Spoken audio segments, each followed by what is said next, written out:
लगेगा है समा, ऐसे में हूँ तू कहाँ, मेरा दिल ये पुकारे आजा। अच्छा ठीक है समझ गया ठीक है। सो चलिए कंटिन्यू करते हैं हमारे लास्ट चैप्टर को जो रहने वाला है ट्रेनिंग इन स्पोर्ट्स। काफी ज्यादा मजेदार और धांसू सा ये लेक्चर होने वाला है, तो डिटेल में नहीं, इसको रिवीजन पॉइंट ऑफ व्यू से समझ रहे हैं। अगर आपको डिटेल वीडियो देखना है तो आप लोग को ऊपर आई बटन पे मिल गया, वहां से जाके आप लोग डिटेल वीडियो इस चैप्टर का देख पाओगे। तो चलिए भाई बढ़ते हैं आगे की तरफ। आगे बढ़ने से पहले जो भी वीडियो की क्लिप अच्छी लगती है तो आप लोग मुझे टैग कर सकते हैं इंस्टा पे, मैं आपको शाउट आउट जरूर दूंगा आपको स्टोरी पे। इसी के साथ साथ टेलीग्राम के चैनल को ज्वाइन कर लेना, सारी क्लास की अपडेट्स मिलते रहती है। साथ ही साथ अनअकैडमी में जरूर फॉलोअप कर लेना सभी क्लास की अपडेट्स के लिए। आप लोग को बताना चाहता हूं आज ही के दिन आप लोग के लिए 7 चैप्टर से लेकर 10 चैप्टर के one of the most important MCQs में आप लोग को कवर अप करवा के देने वाला हूं। ऐसे एमसीक्यूज जो लिटरली एग्जाम में आ सकते हैं, तो डेफिनेटली आप लोग ज्वाइन करिएगा सेशन को। 7:30 PM को सेशन रहेगा और बहुत मजा करने वाले सेशन में। होप सो आप लोग को सारी चीजों को देखकर चीजें सीखने में मिल रही होगी। और साथ ही साथ यार दोस्तों, अगर वहां पे क्लास में इन्विटेशन कोड मांगता है तो मेरा नाम ZK जकी लिख लेना, आप लोग की क्लास एनरोल हो जाएगी। इसी के साथ साथ जो चैप्टर के नोट्स है उसको डाउनलोड करने के लिए आप लोग मेरी वेबसाइट से डाउनलोड कर पाओगे। और साथ में क्या पढ़ने वाले, इस सारा कंटेंट पढ़ने वाले जो सिलेबस का हिस्सा है। तो चलिए सबसे पहले टॉपिक की बात कर लेते हैं, ट्रेनिंग क्या होता है। ट्रेनिंग एक ऐसी टाइप की प्रिपरेशन है जिसमें आप लोग अपने टास्क के लिए प्रिपेयर हो रहे हो, जैसे आप अपने एग्जाम के लिए प्रिपेयर हो रहे हो। तो स्पोर्ट्स की ट्रेनिंग में आप इंडिविजुअल स्पोर्ट्स के लिए अपने आप को प्रिपेयर कर रहे हो, जिससे कि स्पेसिफिक टूर्नामेंट में आप बहुत अच्छा परफॉर्म कर सको। तो ये होती है स्पोर्ट्स की ट्रेनिंग। डिफरेंट टाइप की ट्रेनिंग्स होती होंगी, डिपेंड करता है इंडिविजुअल पर्सन के अकॉर्डिंग। तो सबसे पहले बात करते हैं, सबसे पहला टॉपिक टैलेंट आइडेंटिफिकेशन क्या होता है। टैलेंट आइडेंटिफिकेशन का मतलब क्या कि यार इंडिविजुअली आप लोग यहाँ पे एक ऐसे टाइप की प्रोसेस है जहां पे आप लोग रिकॉग्नाइज कर रहे हो इंडिविजुअल पर्सन को कि ये बंदे को अगर हम लोग टीम में सिलेक्ट करेंगे तो ये आगे जाके हमारी टीम को बहुत ज्यादा सक्सेसफुल बना सकता है। तो आप देखते होंगे आईपीएल में ज्यादातर टैलेंट आइडेंटिफिकेशन होता है। जो आईपीएल में अच्छा परफॉर्म करता है उसको डायरेक्टली सिलेक्ट कर दिया जाता है इंडिया की टीम के लिए। याद रखिएगा टैलेंट आइडेंटिफिकेशन में किसी भी टाइप का रेसिज्म नहीं होता है, किसी भी टाइप का यहाँ पे डिस्क्रिमिनेशन नहीं होता है। यहाँ पे जो अच्छा परफॉर्म करता है उसको यहाँ पे सिलेक्ट किया जाता है अपर कॉम्पिटिशंस के लिए। और कुछ भी नहीं है, कथा कहानी लिख के आना है इसमें, और कुछ भी नहीं। चलो भाई अगला टॉपिक की तरफ बढ़ते हैं, इसका नाम है स्पोर्ट्स ट्रेनिंग साइकिल्स। तो देखो यार यहाँ पे कुछ डिफरेंट की साइकिल्स होती है जिसके थ्रू आप लोग को ट्रेनिंग को अलग अलग वे में करते हुए चलना रहता है। तो सबसे पहले अगर हम लोग बात करें ये कैसा कॉन्सेप्ट है, तो एक ऐसे टाइप का पीरियोडिकलाइजेशन कॉन्सेप्ट है जिसके थ्रू डिफरेंट ट्रेनिंग साइकिल्स आप लोग हिट करने वाले हो अपने इंडिविजुअल गोल के अकॉर्डिंग। तो सबसे पहला होता है मैक्रो साइकिल। तो मैक्रो साइकिल एक्चुअल में पूरे एंटायर सेशन भर चलता है, इसका ट्रेनिंग पीरियड का टाइम भी ज्यादा होता है। इसके बाद जो मैक्रो साइकिल रहते हैं फर्दर डिवाइडेड रहते हैं मीजो साइकिल्स में। मीजो साइकिल जो ये वीक या मंथ के प्लान्स में होता है जहां पे टारगेट किया जाता है स्पेसिफिक, जिसके थ्रू वो बेटर और ज्यादा हो सके। इसके बाद होता है माइक्रो साइकिल्स। तो माइक्रो साइकिल्स और ज्यादा कम टाइम पीरियड का होता है ना, कुछ फ्यू डेज या वीक्स का होगा, कुछ छोटी मोटी चीजों को जिससे सुधार करके अपने आप को बेटर बनाया जा सके। तो याद रखना सबसे पहले तो ये वाला साइकिल होता है, बट इस सिलेबस में है नहीं। सो मैक्रो साइकिल है जो लगभग साल भर तक के चलता है। यहाँ पे प्रिपरेशन, कंपटीशन और ट्रांजिशन फेस होता है। मीजो साइकिल एक सिंगुलर ट्रेनिंग साइकिल है जो महीनों तक चलता है। माइक्रो साइकिल जो एक ऐसे टाइप का स्ट्रक्चर है जो कि एकदम छोटी सी छोटी यूनिट, मतलब कि कुछ वीक्स के लिए या फिर एक आध वीक के लिए किसी स्पेशल चीज की ट्रेनिंग कर रहे हो। और फिर वर्कआउट, मतलब कि यार मीजो साइकिल के अंदर दिन के बारे में बात करी जाए तो वर्कआउट। तो मेरे ख्याल से तुम लोग को यहाँ तक की चीजें क्लियर हो चुकी हैं। अब जानते हैं यार टाइप्स और method, strength, endurance, speed, flexibility और कोऑर्डिनेशन एबिलिटी को कैसे इंप्रूव करें। तो सबसे पहली बात कर रहे हैं स्ट्रेंथ। तो स्ट्रेंथ क्या होता है भाई? स्ट्रेंथ का मतलब ये कि यार अगर आप लोग कितना ज्यादा फोर्स एक्सर्ट कर रहे हो अपनी मसल्स के थ्रू, वो क्या है? स्ट्रेंथ है। मैंने कहा कि मैं 1 बाल्टी पानी उठा सकता हूँ, कोई 10 बाल्टी पानी उठा सकता है एक बार, तो वो डिपेंड करेगा उसके मसल्स कितना ज्यादा फोर्स एक्सर्ट कर सकता है। तो 2 टाइप की आप लोग की स्ट्रेंथ होती है, डायनामिक और स्टैटिक। स्टैटिक स्ट्रेंथ एक ऐसे टाइप की स्ट्रेंथ है जहां पे आप लोग खड़े खड़े बिना किसी मूवमेंट के आप लोग स्ट्रेंथ लगाने की कोशिश कर रहे हो। इसे हम लोग वेट लिफ्टिंग में चेक कर सकते हैं, आइसोमेट्रिक स्ट्रेंथ भी इसको कहते हैं। अगर डायनामिक स्ट्रेंथ की बात करी जाए तो यहाँ पे आप लोग फोर्स को अप्लाई कर रहे हो रिपीटेटिव टाइम पीरियड के लिए, जैसे पुलअप्स, पुशअप्स। तो ये ऐसे टाइप की जो आप लोग की स्ट्रेंथ होती है इसे डायनामिक स्ट्रेंथ कहते हैं। इसके बाद आता है मैक्सिमम स्ट्रेंथ। यहाँ पे आप लोग मैक्सिमम फोर्स एक्सर्ट कर देते हो। इसमें हो सकता है शॉर्ट पुट में, हो सकता है वेट लिफ्टिंग में, हो सकता है।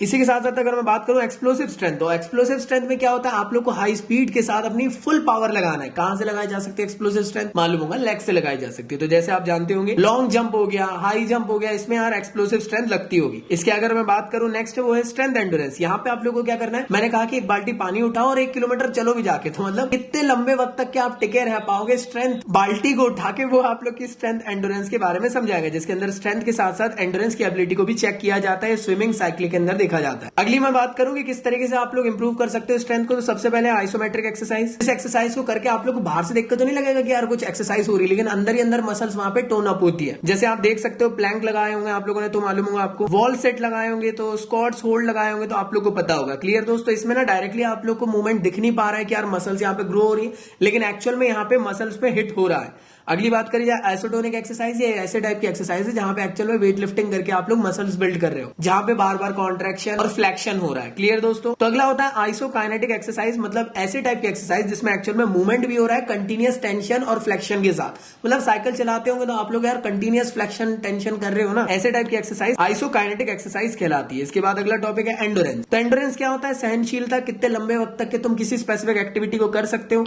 तो इसमें सबसे पहला होता है स्पीड एंडोरेंस, जिसमें आप लोग को हाई स्पीड के साथ एंडोरेंस को अचीव करना है। ये शॉर्ट ड्यूरेशन के लिए होती है चीजें, जैसे स्विमिंग, बास्केटबॉल, टेनिस वगैरह खेलना। अगला है स्ट्रेंथ एंडोरेंस, जिसके बारे में थोड़ी देर पहले डिस्कस कर चुके हैं। लॉन्ग टर्म एंडोरेंस, मतलब यहाँ पे आप लोग को लॉन्गर ड्यूरेशन तक के उस स्पेसिफिक एक्टिविटी को करना है, जैसे कि मैराथन, फुटबॉल खेलना, साइकिलिंग करना। तो कैसे हम लोग यार इंप्रूव कर सकते हैं एंडोरेंस को? तो सबसे पहले मेथड है कंटिन्यूस ट्रेनिंग मेथड। इसमें आप लोग करोगे क्या? बेसिकली आप लोग को यहाँ पे दौड़ना है और कुछ भी नहीं, लंबे स्पान के लिए मैराथन टाइम। अब ये दो तरीके से हो सकती है, या तो स्लो या तो फास्ट। तो जो स्लो वाली मेथड है इसमें आप लोग को लॉन्ग डिस्टेंस को कवर अप करना है, 1 से 2 घंटे तक के आपको वर्कआउट करना है, और 10 से 20 किलोमीटर की आप लोग की डिस्टेंस कवर अप करने वाले हो। फास्ट ट्रेनिंग मेथड की बात करी जाए तो यहाँ पे मिड डिस्टेंस आप लोग को रखना है, ज्यादा लंबी नहीं रखना है, लेकिन 15 से 40 मिनट के अराउंड में वर्कआउट होना चाहिए। 5 से 10 किलोमीटर आप लोग को दौड़ना। इसी के अंदर आता है वेरिएबल कंटिन्यूस ट्रेनिंग मेथड, जिसमें कि आप लोग फास्ट और स्लो दोनों को यहाँ पे कंबाइन करके वर्कआउट करते हो। अगला होता है इंटरवल ट्रेनिंग मेथड। यहाँ पे एक्चुअल में आप वर्कआउट करोगे, फिर रेस्ट, फिर वर्कआउट, फिर रेस्ट। इस तरीके का इसका पूरा का पूरा मोटो होता है। ये सबसे बेस्ट मेथड है जिसके थ्रू आप लोग स्पेशली एंडोरेंस को अचीव कर सकते हो। जैसे आप वर्कआउट करने जिम जाते हो तो वेट लिफ्टिंग किए, फिर 2 मिनट रेस्ट लिए, फिर वेट लिफ्टिंग किए। इससे क्या होता है ना, फैटिक जल्दी नहीं आता। तो अगला होता है फार्टलेट ट्रेनिंग मेथड। एक ऐसे टाइप की ट्रेनिंग मेथड है जहां पे एक स्टार्टिंग पॉइंट दिया जाता है और एक एंडिंग पॉइंट, और पहाड़ में कहीं पे भी छोड़ देंगे, बोलेंगे कि जाओ अब अपने हिसाब से ट्रेनिंग करो। मतलब हो सकता है कुछ रास्ते आप लोग के खराब आए, कुछ आप लोग को सही मिल रहा हो, कुछ आप लोग को स्लोप मिल रहा हो, कोई जगह पे आप लोग को चढ़ान हो रही हो, कहीं पे ढलान हो रही हो। ऐसे टाइप के आप लोग को ट्रेनिंग मेथड करते हुए चलना है। नेचर से होकर गुजरते हुए ट्रेनिंग होती है, उसे कहते हैं फार्टलेट ट्रेनिंग मेथड। तो अगला होता है स्पीड। तो स्पीड क्या होती है भाई? It is the capacity of moving a body with its greater possible velocity, that is called as speed. तो यहाँ पे कुछ टाइप्स है, जैसे रिएक्शन टाइम, जैसे कि यार किसी ने आपको थप्पड़ मारा, आपने उसका हाथ पकड़ लिया, that is the reaction time. Acceleration ability, मतलब time taken by an body to reach the maximum speed. Next है स्पीड मूवमेंट, इसका मतलब time taken a body to perform the complete action. फिर है लोकोमोटर एबिलिटी, मतलब to maintain the maximum speed for the maximum distance. Last होता है speed endurance, जिसके बारे में आप लोग को पता है। सो कैसे हम लोग इंप्रूव कर सकते हैं स्पीड को? एक्सेलरेशन रन के थ्रू। यहाँ पे क्या करना, 20 से 30 मीटर के लिए आप लोग को बहुत तेज दौड़ना, और ऐसे फ्रिक्वेंटली आप लोग को रिपीटेड फॉर्म में करते हुए चलना, जिससे आपकी स्पीड इंक्रीज होते रहेगी। अगला होता है पेस रन ट्रेनिंग मेथड, जिसमें कि आप लोग को 800 मीटर तक के दौड़ना है, लेकिन उसमें आप लोग को ये याद रखना है कि लगभग जो लास्ट का 30% रहेगा उसमें आपको तेज दौड़ते हुए भागना है। इसके बाद अगला होता है फ्लेक्सिबिलिटी। तो फ्लेक्सिबिलिटी क्या दोस्तों? फ्लेक्सिबिलिटी का मतलब ये कि रेंज ऑफ मूवमेंट इतना ज्यादा मैक्सिमम हो रहा है आपके बॉडी के अंदर, वो कहलाएगा फ्लेक्सिबिलिटी। जैसे ये दीदी दिख रही होंगी आप लोग को, पूरी तरीके से फ्लेक्सिबल है। फ्लेक्सिबिलिटी कहां पे इंक्रीज होती है भाई? आप लोग के जो जॉइंट्स है, लिगामेंट्स है,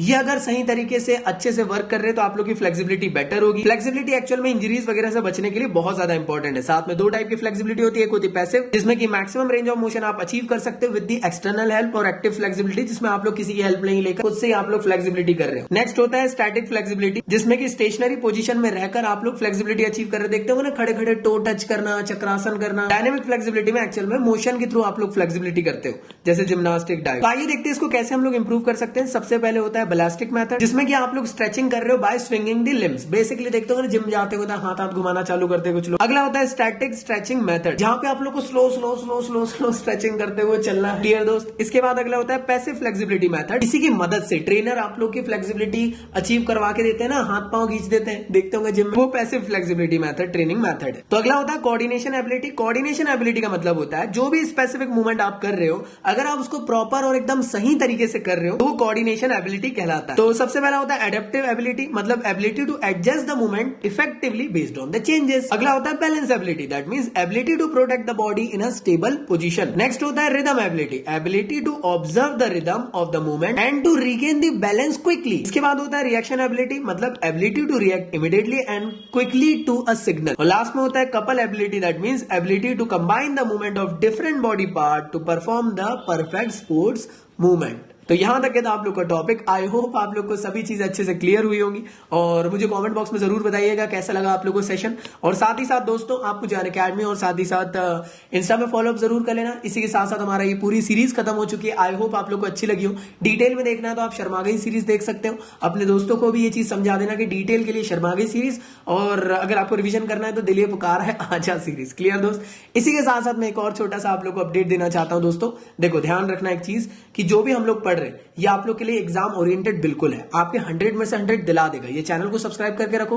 ढेर सारा कंटेंट डेडिकेटली फिजिकल एजुकेशन का लेकर आऊंगा तो जो एकदम ही आप लोग को मस्त वाले 100 आउट ऑफ 100 दिला दे। तो दोस्तों जल्दी से जल्दी जाएं, चैनल को सब्सक्राइब करें और अपने इस चैनल को सपोर्ट दिखाएं। और साथ ही साथ यार आप में से काफी सारे ऐसे स्टूडेंट है जो बायो का पेपर आने वाला है, कुछ लोग का अभी मैथ्स का पेपर हो सकता है कल के दिन आप लोग को टेस्ट की प्रैक्टिस करना है, या कॉमर्स के एग्जामिनेशन आप लोग के आने वाले हैं। तो उन सब के गैप से पहले आप लोग के लिए मैंने मॉक टेस्ट ऑर्गेनाइज करवाया हूं। ऑल इंडिया मॉक टेस्ट है जहां पे आप लोग पार्टिसिपेट करके चेकआउट कर सकते हो किस लेवल की प्रिपरेशन आपकी चल रही है। साथ ही साथ उन क्वेश्चंस के थ्रू तुम्हारी प्रिपरेशन भी तगड़ी हो जाएगी क्योंकि वो टॉप एजुकेटर की तरफ से डिजाइन करके दिए गए ऐसे क्वेश्चन जो बोर्ड में एक्चुअल में आते रहते हैं। तो यार भाई प्रिपरेशन तो हो ही रही है, साथ ही साथ अपने आप को एनालाइज भी कर ले रहे हो, और इसी के साथ अगर अच्छे नंबर आ जा रहे तो तुम लोग स्कॉलरशिप जीत जा रहे हो, तुम्हारा ही फायदा है। तो डिस्क्रिप्शन में लिंक गिवन है, वहां से जाके आप अगर कॉमर्स के हो या फिर साइंस बैकग्राउंड के हो टेस्ट आप लोग कर सकते हो, दे सकते हो और बता सकते हो दुनिया को कि आप कितना अच्छा पढ़ रहे हो।